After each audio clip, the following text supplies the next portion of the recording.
on, Claes? I'm back down in the layout room. As you can see behind me, I've been working on some scenery. Very happy about that, getting a little green on the layout.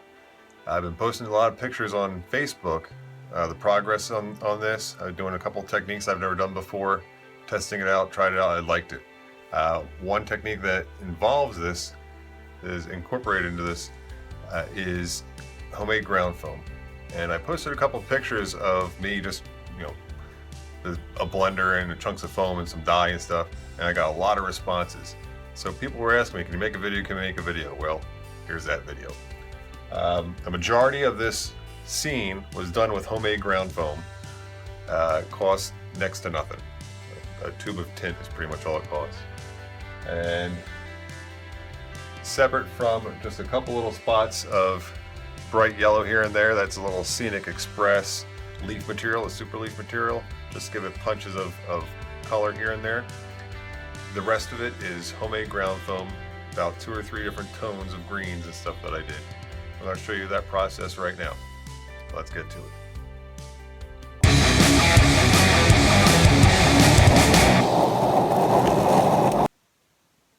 Alright, let's go over a quick list of materials that you're going to need.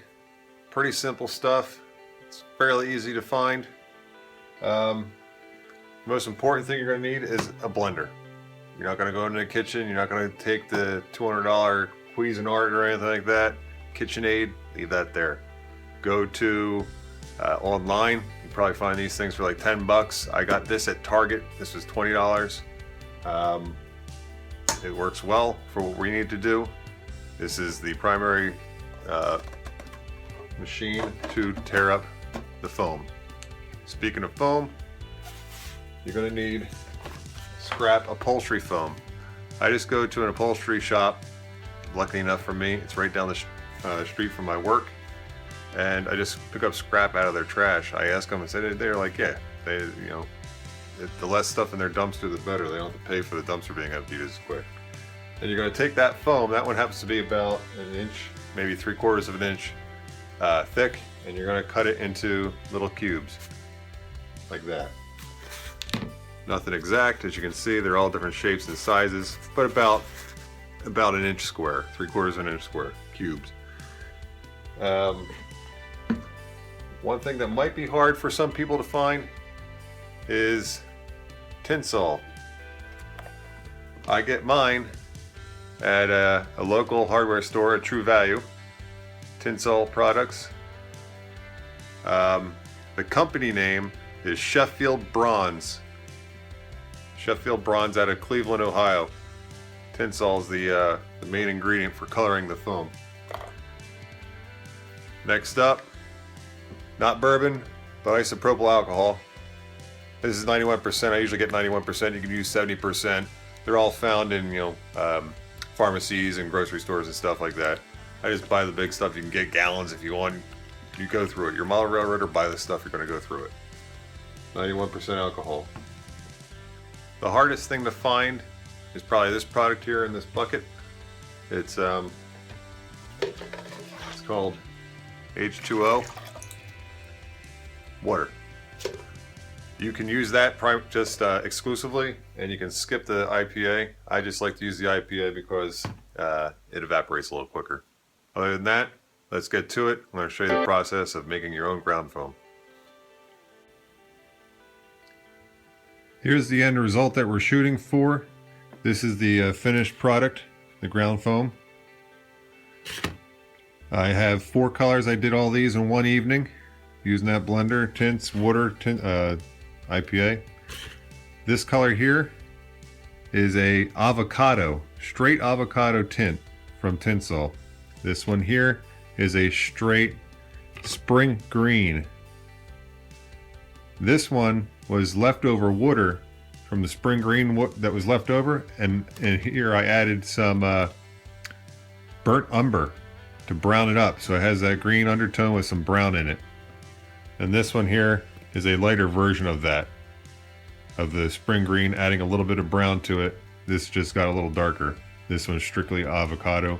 If green tones aren't your thing, I know that Tinsel has a variety of different colors that'll come in handy for you guys that like the fall colors and do the fall or even some other spring or late summer type things. There's a lot of different yellows available. I have a yellow medium.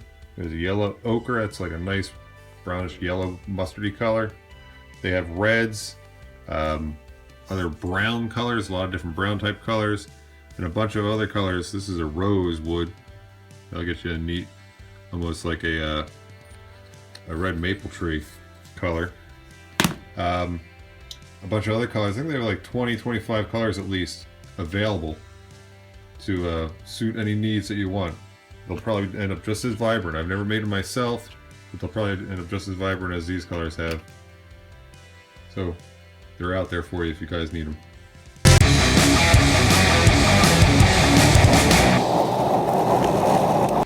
Okay, the first step is taking your sheets of foam. It could be blocks of foam. That might be a little harder to cut. I get the sheets, like I said, it's about 3/4 of an inch thick. You can use scissors and cut strips. Takes a little longer. Your hand might get a little tired afterwards, but it does work. I did this when I first did this process a few years ago. I did a batch. You can do strips like that. I like to use a utility knife. This here is a Milwaukee. This is the best one I've ever worked with. Real easy to use blades. Get a fresh blade in here. You're gonna get yourself a straight edge. Set it to about 3/4 of an inch. Press down, just like cutting insulation. Just move down the row. Like I said, it doesn't have to be perfect. You're just getting strips. Once those are done, you can take the scissors and just cube them up like this. See how quick that goes? You just want to make sure that it's small enough to fit in the blender and doesn't bog it all down. See? Okay, so we're at the blender. A lot of you guys probably have heard of foamers. You know, the guys that stand on the train tracks, take all kinds of pictures. Well, I'm a different kind of foamer. I'm going to be making ground foam. One important material that I left out in the other shot was gloves. You're going to need lots of these gloves. With this green tint, you're in there and you're squeezing out the extra water, the tint water and stuff. You'll walk away looking like the Incredible Hulk if you don't wear gloves.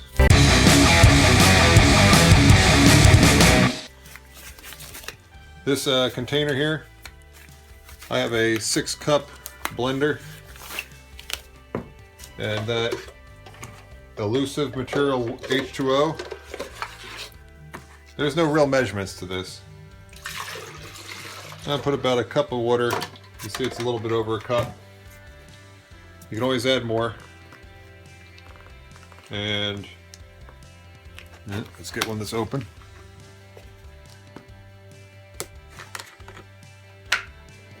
Cup of water and about equal amounts of alcohol.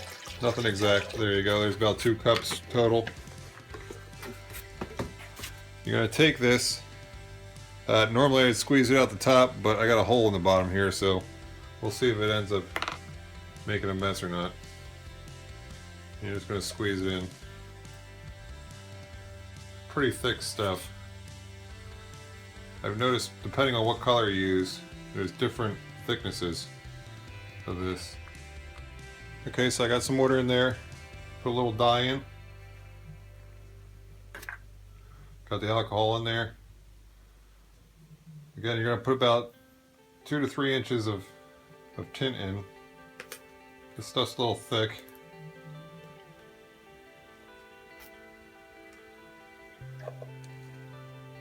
If you want it darker, you just put more in. So we put it in there. Most important, put the lid on. And I usually use the pulse button. You know, so you can control it while you're just blending it. This is basically blending the color in. I have a stick. I used to have a spatula, and that way I can push it in, push the foam in and everything. Makes it a little easier, but I can't find it. I'm not sure where it was packed away, but just use a stick, doesn't matter. Now you can take the ground foam that you cut up earlier and just dump it in there.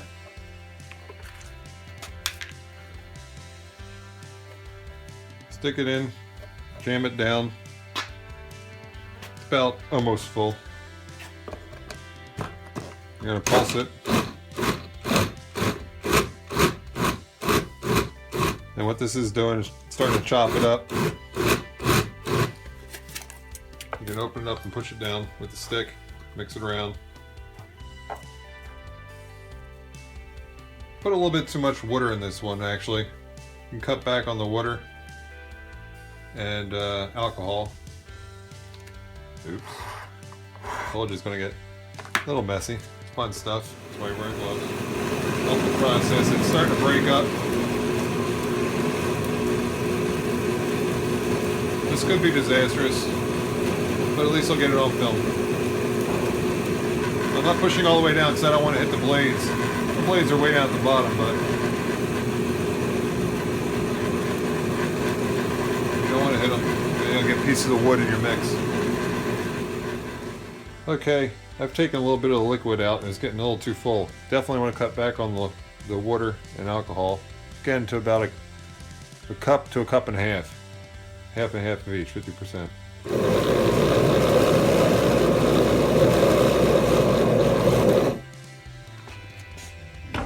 Let's get a shot of this inside here. Boy, does that look good. Yeah, the margarita quizzes.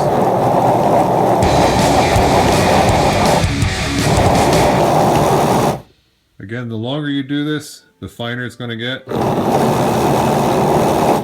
And you just want to periodically push it down with the stick or a spatula that you have.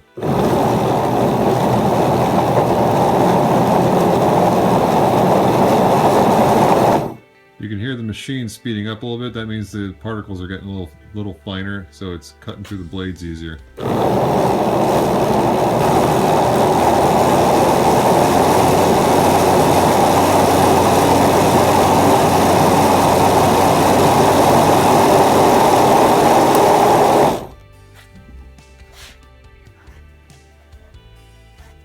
Okay, I've blended this for about a total of maybe 3 minutes.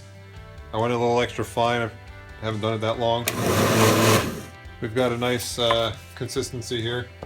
There's a few bigger chunks. Not huge, but it's definitely finer than I've done in the past. You can keep blending this down pretty fine.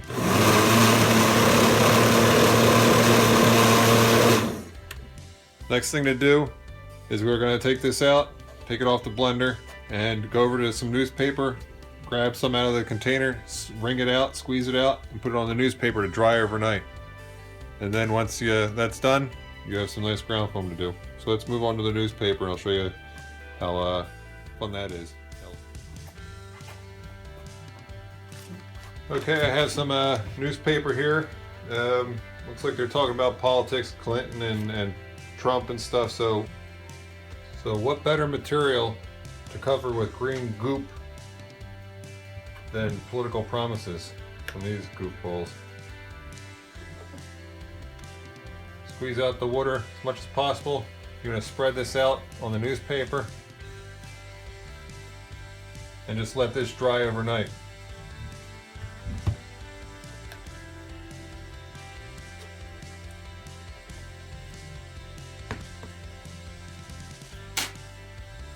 Get this glove off. And once it's dry, here we are. This is what you end up with.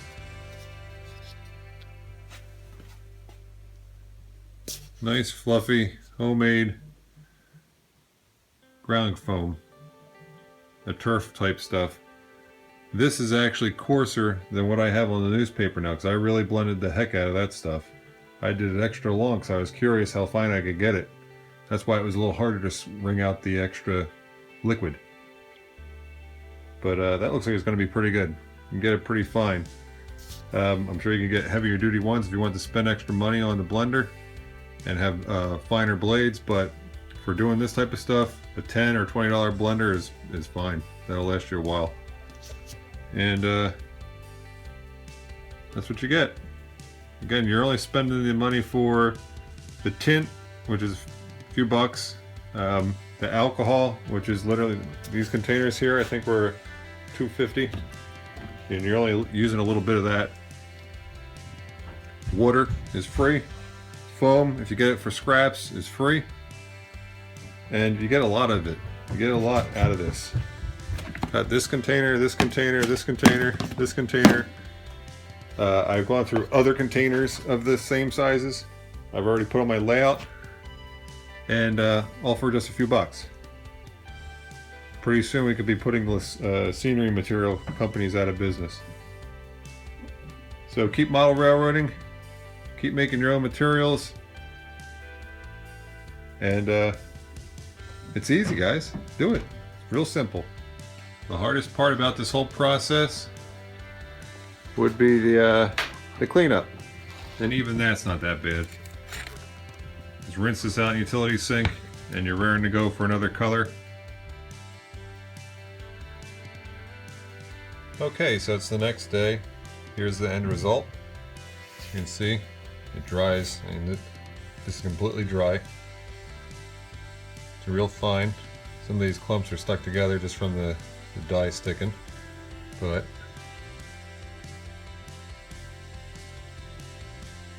well, I hope you found this video useful. If you have any suggestions, please let me know. Any improvements to my techniques, that'd be great. If you enjoyed this, don't forget to like it, subscribe, let your friends know, pass it around, and keep model railroading.